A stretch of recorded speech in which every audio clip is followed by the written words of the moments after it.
Hey guys, makeup artist for 27 years, and a common question, I am 46 years old, that people ask is, can I wear color still? I love purple, I love color, I love to wear vibrant colors in my 40s. Is that okay?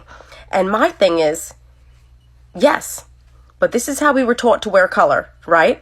Light lid, dark crease, eyeliner, blush here, lip liner, great colors.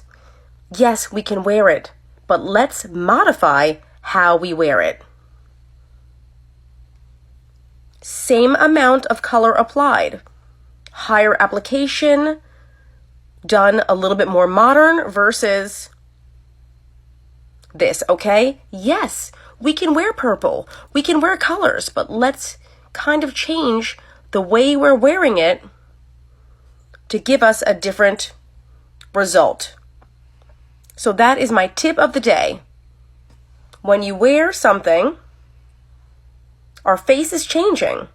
Our makeup also should go with our face. So that's my tip of the day. Yes, wear the color, but maybe let's modify it.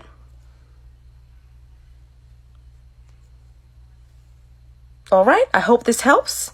And follow me for more tips and tricks from a little bit of a getting mature chick.